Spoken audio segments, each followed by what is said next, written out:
तो इमरान साहब, जहां पर ईदियों का सिलसिला जारी रहा, जहां पर ईद जारी रही, वहां पर ईद के तीसरे दिन हमारा दिल टूट गया। फिर उसके बाद ईद के कुछ एक दो दिन, तीसरे दिन के भी एक दो दिन बाद जाके भी हमारा दिल टूट गया। कंप्लीट हम लोग फ्लॉप हो गए ओडीआई के अंदर। और ये पहली बार नहीं हुआ, ये तो हमारा सिलसिला तब से चल रहा है जब हमने ये समझा था कि पाकिस्तान टीम ओडीआई की फेवरेट हो गई है। ये तो तब से चल रहा है। T20 तो हमारा मतलब 2024 से भी पहले का चल रहा है। टेस्ट भी हमारा फ्लॉप हो गया है। तीनों फॉर्मेट्स हमारे फ्लॉप हो गए हैं। PSL किस बुनियाद पर देखेंगे लोग? हाँ, ये बहुत एक वैलिड क्वेश्चन है। मैं थोड़ा सा इब्तिदाइये में बिल्कुल बिल्कुल, आप जाएं इब्तिदाइये में जाएं। देखिए, बात ये है कि मैंने, क्योंकि ईद की छुट्टियां थी और हम नहीं लोगों को बता सके, जिस तरह से पाकिस्तान की टीम की परफॉर्मेंस रही है न्यूजीलैंड के अंदर, मैं समझता हूँ कि अब ना एक होता है ना कि आप वेंटिलेटर पर होते हैं, अब वेंटिलेटर से भी पाइप होता चुका, अब उन्होंने कहा डेड बॉडी उठाए और जाए। ये उठाने को तैयार नहीं है। अब और जिस साइंसदान की वजह से हुई है, उस साइंसदान के अंदर गाया नाम की कोई चीज़ हो ना, गायन नाम की चीज़ हो, आपने कह दिया, तो वो ये साबित करे कि वो किस तरह से तजर्बे करता रहा, क्या टीम समझ के करता रहा। क्या ये कोई शिखुबरे की टीम है, क्या मुरीदगे की टीम है जिसमें दिल करे जहां से दिल चाहे आप लड़के खिलाने शुरू कर दे। मेरे हिसाब से आज तक मैंने इतने लड़कों को एक कोच के अंदर डेब्यू करते हुए नहीं देखा जिस तरह से जावेद साहब ने ये किया है। और क्या इन्हें कभी को पूछ पाएगा? और जो इनको लेके आए थे, क्या उनको कभी को पूछ पाएगा? कभी नहीं पूछ पाएगा, क्योंकि इन्होंने जिनके कहने पर अपना टाइम गुजारा और जो इनको रखे यहाँ पर इज्जत के ऊपर कि ये कुछ कर दिखाएंगे, ये कुछ कर दिखाएंगे। भाईजान, जो सबसे निकम्मा बच्चा होता है ना घर का, वो कुछ नहीं करके दिखाता। अब इसकी सबसे बड़ी रीजन क्या, हम बहुत बोले हैं कि पाकिस्तान टीम की परफॉर्मेंस ऐसी है, प्लेयर ऐसे हैं। असल में आपके जितने प्लेयर डेब्यू आपने करवाए और जो फ्लॉप हुए, वो इतने जोगे थे ही नहीं। आप सिर्फ अपने दिल को तसल्ली दे रहे थे कि हाँ यार, मैं किसी को तो क्या लगाते ना आप, चलो कोई तो चल जाएगा, कोई तो चल जाएगा। बदकिस्मती ऐसी कि कोई भी नहीं चला और सबके सब फेल हुए। वहां पर जाके नॉकिंग करवाने के लिए बाबर आजम की पुलें ठीक कराओ, उसकी ड्राइव ठीक कराओ। जब आप उल्टा सीधा करेंगे तो आपकी टीम भी उल्टा सीधा होगी, फिर आपकी टीम से खैर की तवक्को नहीं हो सकती। तो इससे ये कसूर जो खेलने आए हैं उनका नहीं है, जो उनको खिला रहे हैं और जो सिस्टम में डाल रहे हैं, सारे का सारा कसूर उनका।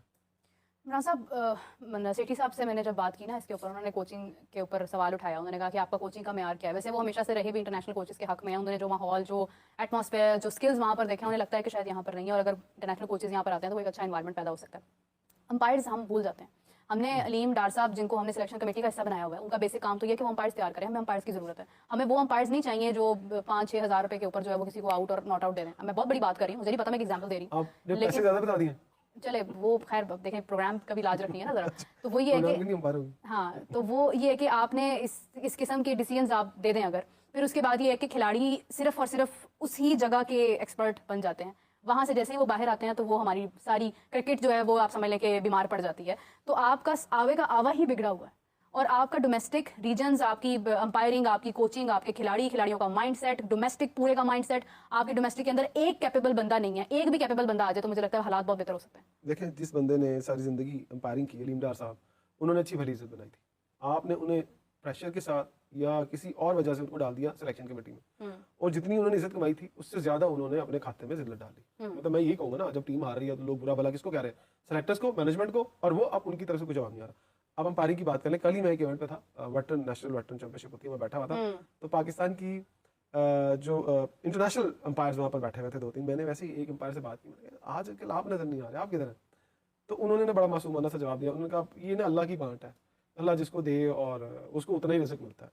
मैंने कहा फिर आपको तो यहाँ भी नहीं आना चाहिए था, तो आप यहाँ भी अंपायरिंग ना करते। मैंने कहा आप सही बात बताएं। उन्होंने फिर मुझे, मैं उनका नाम नहीं ले रहा, उन्होंने मुझे दबे अल्फाज में कहा कि जिसके पीछे जितनी बड़ी सिफारिश और जितना बड़ा डंडा, वो उतने ही अच्छे लेवल पर आकर अंपायर लग जाता है। मोस्ट सीनियर अंपायर इस वक्त डोमेस्टिक में खज्जल हो रहे हैं, लेकिन उनको इंटरनेशनल एक्सपोजर नहीं दिया जा रहा। फिर आपने जो बात की ना 5-6 हज़ार वाली, मैं ये विद ड्यू रिस्पेक्ट सारे अंपायर्स में सबका जिक्र नहीं कर रहा। मैं उन सब अंपायर्स की बहुत इज्जत करता हूँ, वो मुझे आके अपने एक्सपीरियंसेस भी शेयर करते हैं। लेकिन कुछ ऐसे लोग हैं जो लोगों के कंधों पर चढ़कर आते हैं, जो लोगों के कंधों पर चढ़कर आते हैं वही जो आपने फिगर आउट किया उसी फिगर के साथ आगे आते हैं।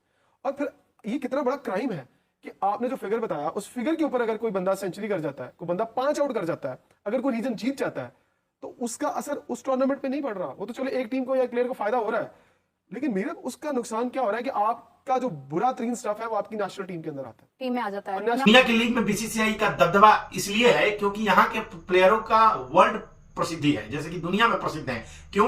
अपने परफॉर्मेंस की वजह से। रोहित शर्मा, विराट कोहली, महेंद्र सिंह धोनी, चाहे ऋषभ पंत, चाहे मतलब आप जो भी ले लीजिए, सूर्य कुमार यादव, आप लोकेश राहुल, ये जो भी प्लेयर का नाम ले रहा हूं, जसप्रीत बुमराह, ये आईसीसी रैंक में भी नंबर 1 है और टीम भी नंबर 1 है।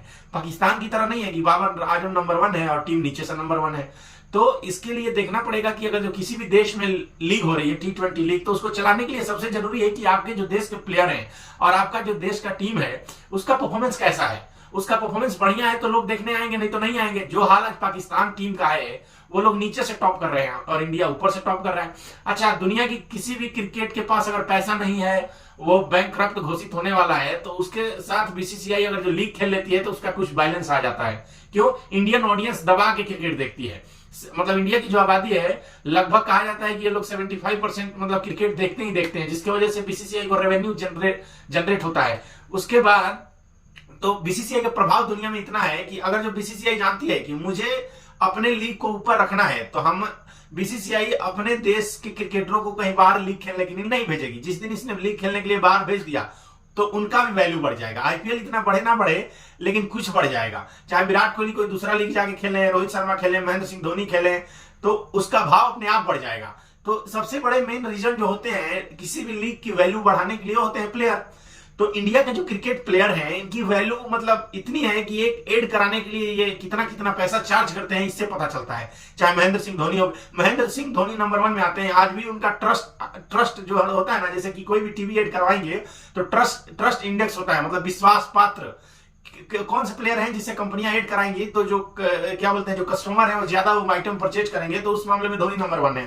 तो इस सब की वजह से भी प्लेयर के परफॉर्मेंस से लेकर प्लेयर की जो क्रिकेट करियर होता है उसको देखते हुए भी मतलब लीगे में उनका ज्यादा डिमांड होता है। लेकिन पाकिस्तान का प्रॉब्लम सबसे बड़ा यह है कि उनका किसी भी प्लेयर का डिमांड पीएसएल में ही है, बाकी दुनिया की किसी और लीग में नहीं है, क्योंकि पीएसएल का वैल्यू तो कम है ही, इनकी वजह से और कम हो रहा है। बाबर रिजवान, शाहिन शाह अफरीदी हो गए, नसीम शाह हो गए, क्योंकि इनका इंटरनेशनल परफॉर्मेंस जीरो है। इनका इंटरनेशनल परफॉर्मेंस आ ही नहीं रहा है, क्योंकि आप देखिए पिछले लगभग 2-3 सालों में केवल 3 शायद वनडे मैच जीता होगा, उसके बाद ये लोग जीरो हैं। तो ये देख के क्या पता चलता है कि इन लोगों का पीएसएल का वैल्यू तब बढ़ेगा ना जब इनके प्लेयर परफॉर्मेंस करेंगे। अभी उनको कोई देखने के लिए उन्हीं के स्टेडियम में नहीं आ रहा, ये भी एक रीजन है। तो अभी पीएसएल स्टार्ट होने वाला है, इससे पहले ही लक्षण दिखने लगे हैं। जो फ्रेंचाइजी के मालिक है वो यहां तक बोल रहे हैं कि भाई साहब हम अपने जेब से कब तक पैसा डालेंगे। तो दोस्तों अभी ये देखना होगा, स्टार्ट से पहले ये रन दिखा रहा है, तो अभी 10 तारीख से जब स्टार्ट होगा तो क्या क्या देखने को मिलेगा, और उसके लिए मैं भी रेडी हूं। तो कमेंट सेक्शन में जरूर बताइए वीडियो कैसा लगा। चैनल पर नए तो चैनल को सब्सक्राइब करिए। जय हिंद, जय भारत।